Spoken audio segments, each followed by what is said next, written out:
ममता दिव्य चेतनार धारावाहिक कार्यक्रम महिमा धर्मर पुण्यग्रंथ ब्रह्मावधूत विश्वनाथ बाबा कालजयी सृष्टि महिमा धर्म प्रतिपादकर तृतीय उल्लास को आंभे माने आलोचना करुछंती सुधीवृंदे। आसंतु आज आंभे आलोचना करिबा अन्य साकारादि देवदेवी और शालग्रामादि उपासना निषेध।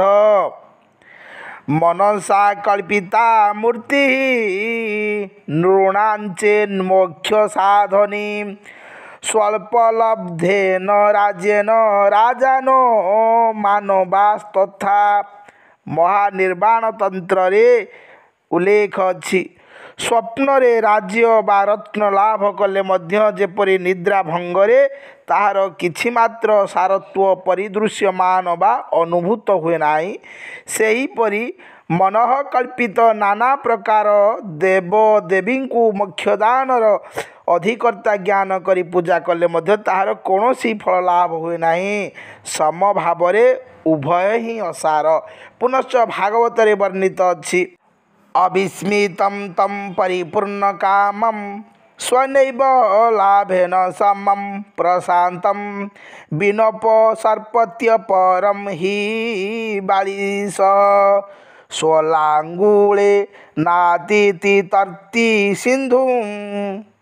से निरंकार रागादि शून्य आत्मलाभरे पूर्ण काम एवं उपाधिकृत परिच्छेदहीन ताहाको त्याग करी जे व्यक्ति अन्यर शरणागत हुए से अति मूर्ख एवं से कुकुर लांगुल धरी सागर पार हेबाकू इच्छा करे।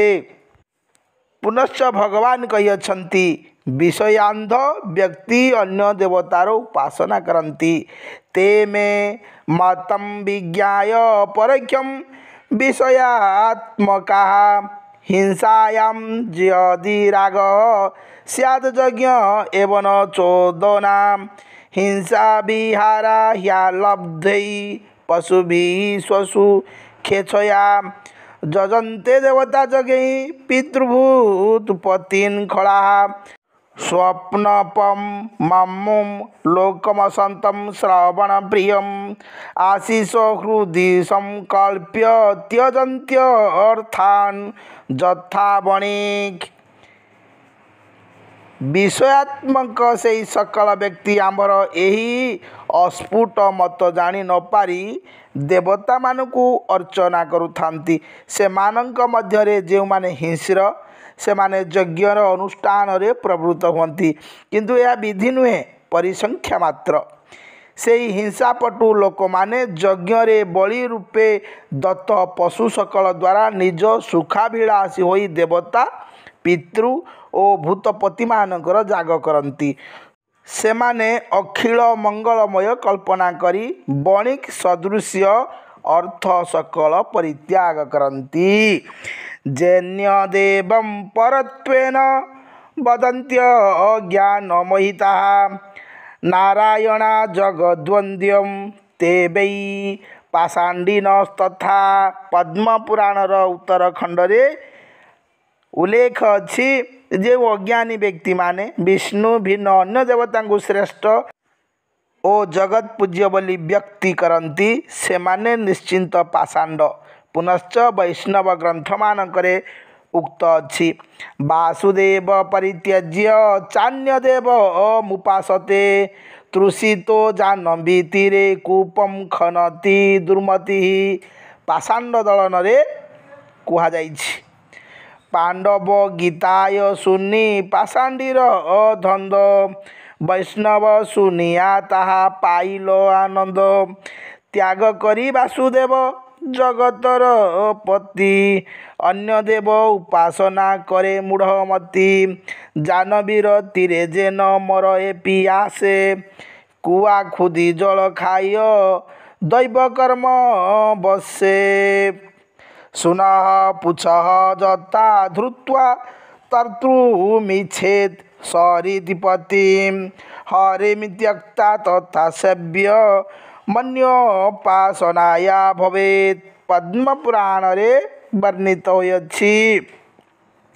କୁକୁର ଲାଙ୍ଗୁଳ ଧରି ମନେ କରେ ଆଶା ସମୁଦ୍ର ତରିତେ ଯାଇଛେ କରିଏ ଭରସା ଶ୍ରୀହରିକେ ତ୍ୟାଗୀ ଅନ୍ୟ ଦେବ ଉପାସନା ଭବାର୍ଣ୍ଣବ ତରିତେ ନା ପାରେ ସେହି ଜନା ବାସୁଦେବମ୍ ପରିତ୍ୟଜ୍ୟ ଜନ୍ୟମ୍ ଦେବମୁପାସତେ ସ୍ୱାମାତରମ୍ ପରିତ୍ୟଜ୍ୟ ସ୍ୱପଚିମ୍ ବନ୍ଦନ୍ତେ ହି ସହ ସ୍କନ୍ଦ ପୁରାଣରେ ଅଛି। ନିଜ ମାତା ପରିହରି ଚଣ୍ଡାଳୀ ପୂଜନେ ଯେ ମନ ତତ୍ପର ହୟ ମହାପାପୀ ଜନେ ସେହି ରୂପ ମହାପାପୀ ଭବେ ଆଚ୍ଛା ଯେବା ବାସୁଦେବ ଛାଡ଼ି ଅନ୍ୟ ଦେବ କରେ ସେବା ବାସୁଦେବମ୍ ପରିତ୍ୟଜ୍ୟ ଜନ୍ୟମ୍ ଦେବମୁପାସତେ ତ୍ୟକ୍ତ୍ୱା ମୃତମ୍ ସ ମୂଢ଼ାତ୍ମା ଭୁକ୍ତେ ହଳାହଳମ୍ ବିଷମ୍ ପଦ୍ମପୁରାଣରେ ଅଛି।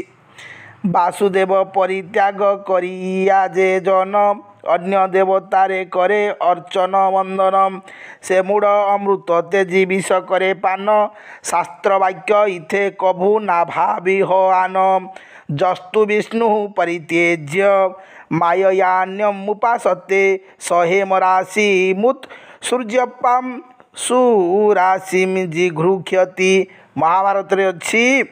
ମାୟାର କିଙ୍କର ହୟ ଭବେ ଯେଇ ଜନ ବିଷ୍ଣୁକେ ଛାଡ଼ିଆ କରେ ଅନ୍ୟ ଦେବାର୍ଚ୍ଚନ ସେହି ଜନ ସ୍ୱର୍ଣ୍ଣ ରାଶି କରି ପରିହାର ପାଂଶୁ ରାଶି ଲୈତେ ଇଚ୍ଛା କରେ ଅନିବାର ଅନ୍ୟ ଦ୍ରୁତ ତୁଜୋ ବିଷ୍ଣୁ ମନ୍ୟ ଦେବମ୍ ସମାଶ୍ରୟତେ ଗଙ୍ଗାଭସଃ ସତୃଷ୍ଣାର୍ଥ ମୃଗତୃଷ୍ଣାମ୍ ପ୍ରଦାବତୀ ମହାଭାରତରେ ଅଛି।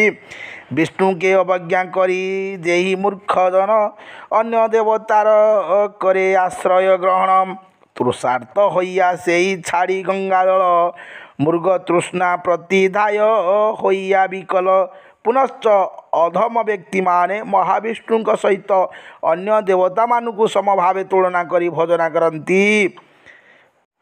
जो मोह दुष्णु मन्येन हीन देवेन दुर्मतिः साधारणं सुकृत ब्रूते सन्त्यजो नान्त्यं जोन्त्यजः पंचरात्रे उल्लेख अच्छी अविद्यार दास होया जई दूरमती विष्णुर अपेक्षाहीन देवर सहति विष्णुर ममता बोले से तो चंडाल प्रकृत चंडाल कभू नहे तो चंडाल ए विषय बलराम दास कही जेउ मन पूजाहारी मते न पूजई अन्य अन्य देवता को आश्रय करे जाई अन्य व्रत तीर्थ करी भ्रमंती जे नर से लोक माने हुअंती बहु नार खार से देउल खुआ खसी पड़ई बहन अंत काले भाजिता हुई पतन घर देवता न पूजी पूजई परकू घर दियंकु न चिनी गमई तीर्थकू कंठरे मुकुता बांधी पासरिले धन हजाइला द्रव्य खजु थाई आनमान एही रूपे बणा होई देउल देवता भ्रम होई बुली मरु थाई माया बणे मते छाड़ी अन्न देवे पूजे कारणे 36 गुप्त गीतारे बलराम दास कहिछंती जे भगवान कहउछंती मते पूजा न करी मो सम अन्य देवादेवी को पूजा करिवार फल किपरि होइथाए तार वर्णना करिछंती। पुनश्च द्वारिका दास कहिछंती जे ब्रह्म साधी पारे मही अरूप भावे बद होई से लोक तिनि पुरे धन्य अन्यरे न करई मान्य शिला प्रतिमा न मानई चंडीचा मंडा न पूजई दुर्गा बा शेली आदि हेला महेश पार्वती मंगला भुवनेश्वरी शक्ति दीक्षा या न करे ज्ञानी शिक्षा जे निरंजन दीक्षा सार ताहा साधई निरंतर त्रयोदश स्कंदरे द्वारिका दास कही भक्त वीरसिंह कही दारुजे पाषाण लोह मूर्तिवंत करी देवता बोली मनरे ताहाकु आवरी देखिन अज्ञानी जने करंती प्रणाम कहे वीर सिंह एहू नुहईटी ज्ञान। महात्मा भीम भाई कौन कहते आसतु श्रवण करवा।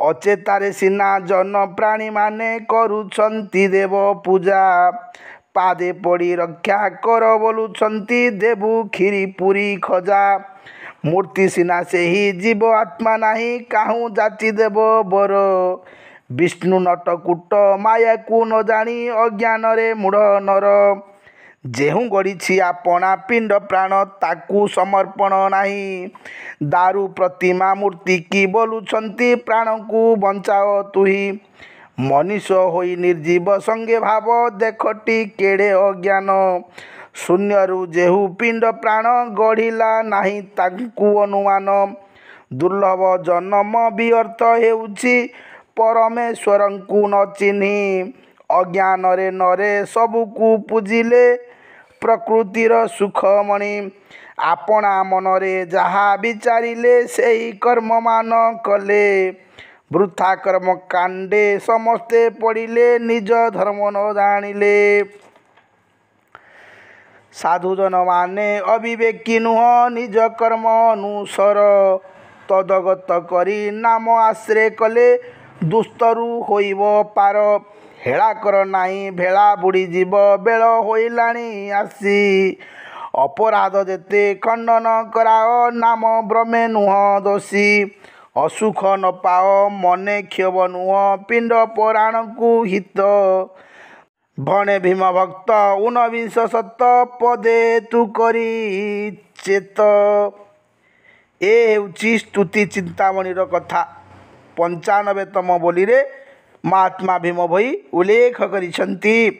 पुनश्च बलराम दास कहउछंती सप्तांग जोगसार टीकारे अनेक जोग बा अनेक तीर्थ बा नानादि देवतांकु जे करू थांती सेवा अनेक मंत्र जपिण पूजा कर्म करे नाना कर्म करी भ्रमी संसारु नतरे जोगी माने जोग साधी कमाउण थांती आत्मा जोग न पाई से भी अर्थे मरंती। जे आत्मा जोग जानी नहीं तार सबु प्रकार जोग वृथा हो जाए। सुधी वृंदे आजिर धारावाहिक कार्यक्रम को एठी विराम देउछि। आशा करुछि आजिर कार्यक्रम आपण मानकु हृदय को छुईथिबो। पुस्तक अंतर्गत समस्त कथावस्तु को केवल ही मु आलोकपात करिछि। एतद व्यतीत अन्य किछि प्रसंग को मु उपस्थापना करी नाही। रहुछि अलेख महिमा शरण परम ब्रह्म समस्तंकर कल्याण करंतु।